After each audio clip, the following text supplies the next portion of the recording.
পরিষ্কারভাবে আমরা বুঝি যে স্বাভাবিকভাবে আজকে যারা দেশ পরিচালনার দায়িত্বে আছেন অন্তর্বর্তীকালীন সরকার, আমরা খেয়াল করে দেখেছি এই অন্তর্বর্তীকালীন সরকারের বিভিন্ন বিষয় নিয়ে জনগণের মনে বিভিন্ন রকম প্রশ্ন দেখা দিয়েছে। আমরা এই সরকার গঠিত হওয়ার পর থেকে আমরা পরিষ্কারভাবে বলে এসেছি, আমরা চাই এই সরকারকে সমর্থন করতে। আমরা চাই বর্তমান অন্তর্বর্তীকালীন সরকার সফল হোক, কারণ বাংলাদেশের মানুষ মনে করে যে এই অন্তর্বর্তীকালীন সরকার এই দেশের মানুষের অধিকার রক্ষার জন্য যা যা প্রয়োজন সেই কাজগুলো তারা করবেন। এই দেশের মানুষের রাজনৈতিক যে অধিকারকে বহু বছর আগে পলাতক স্বৈরাচার রাতের আধারে অস্ত্রের জোরে লুণ্ঠন করে নিয়ে গিয়েছিল, এই অন্তর্বর্তীকালীন সরকার একটি সুষ্ঠু এবং নিরপেক্ষ নির্বাচনের মাধ্যমে সেই অধিকার বাংলাদেশের মানুষের কাছে ফিরিয়ে দেবে।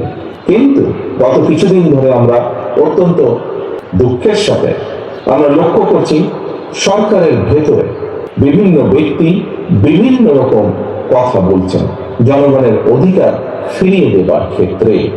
এর ফলে দেশের বিভিন্ন স্থানে বিভিন্ন রকমের অস্থিরতা তৈরি হচ্ছে। প্রিয় সহকর্মীবৃন্দ, আমি প্রথম দিকেই বলেছি বাংলাদেশে আমরা অস্থিরতা দেখতে চাই না। বাংলাদেশে আমরা চাই, বহু অস্থিরতা হয়েছে, পলাতক স্বৈরাচার বাংলাদেশের অর্থনীতি বলুন, বাংলাদেশের কৃষি বলুন, বাংলাদেশের শিক্ষা ব্যবস্থা বলুন, স্বাস্থ্য বলুন, বাংলাদেশের বিচার ব্যবস্থা বলুন, বাংলাদেশের নির্বাচনী ব্যবস্থা বলুন, প্রত্যেকটি রাষ্ট্র কাঠামোকে ভেঙে চুরে গুড়িয়ে দিয়ে গিয়েছে। আমরা চাই এখন দেশ গঠন করতে, আমরা চাই দেশে স্থিতিশীলতা নিয়ে আসতে, কারণ দেশকে যদি সামনের দিকে এগিয়ে নিতে হয়, দেশের মানুষের ভাগ্যের পরিবর্তন যদি আমাদেরকে ঘটাতে হয়, তাহলে অবশ্যই দেশে স্থিতিশীলতা নিয়ে আসা অত্যন্ত প্রয়োজনীয়। কিন্তু আমরা লক্ষ্য করছি অন্তর্বর্তীকালীন সরকারের কিছু কিছু ব্যক্তির বক্তব্যে বিভিন্ন রকম অস্থিতিশীলতা তৈরি হচ্ছে। আমরা দেখছি অর্থনীতিতে অস্থিতিশীলতা, আমরা দেখছি সমাজের বিভিন্ন শ্রেণীতে বিভিন্ন অস্থিতিশীলতা, আমরা দেখছি প্রশাসনের বিভিন্ন স্থানে বিভিন্ন অস্থিতিশীলতা। আমরা পরিষ্কারভাবে আজ আবারও এই সম্মেলনের মাধ্যমে, এই সম্মেলন অনুষ্ঠানের মাধ্যমে আমরা বলতে চাই, আমরা এই সরকারকে আমরা সহযোগিতা করতে চাই, কারণ আমরা চাই এই সরকার যত স্মুথলি, যত সুন্দরভাবে এই সরকার একটি নিরপেক্ষ নির্বাচন অনুষ্ঠিত করতে পারবে, আগামী দিনে গণতান্ত্রিক যাত্রা তত স্মুথ হবে এই দেশের জন্য, এই দেশের মানুষের জন্য। আমরা আশা করব অন্তর্বর্তীকালীন সরকারের প্রতি মানুষের যে নিরপেক্ষতা প্রত্যাশা, সেই নিরপেক্ষতা তারা বজায় রাখবেন।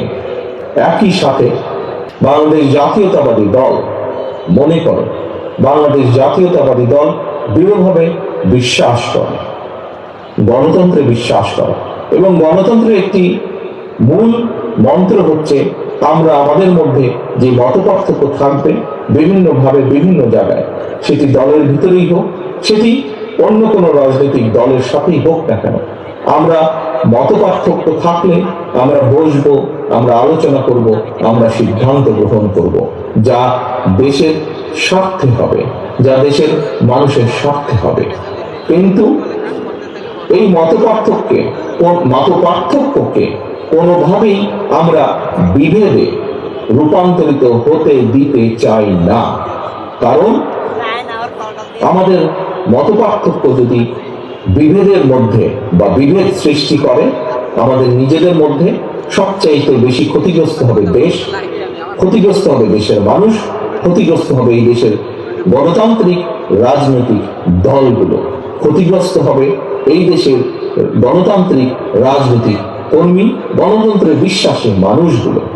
কাজেই প্রিয় সহকর্মীবৃন্দ, আজ আসুন আমরা এই সম্মেলনের মাধ্যমে প্রতিজ্ঞাবদ্ধ হই, শপথ গ্রহণ করি এবং আমাদের লক্ষ্য উদ্দেশ্য কি থাকবে সেটি আমরা ঠিক করি। লক্ষ্য উদ্দেশ্য আমাদের থাকবে শুধু কুমিল্লা মহানগরী নয়, কুমিল্লা জেলা সহ বাংলাদেশের 64 জেলা, সার্বিকভাবে সমগ্র বাংলাদেশে জাতীয়তাবাদী শক্তির প্রতিটি নেতাকর্মী আজ এই মুহূর্ত থেকে লক্ষ্য এবং উদ্দেশ্য হবে ঐক্যবদ্ধ থাকা।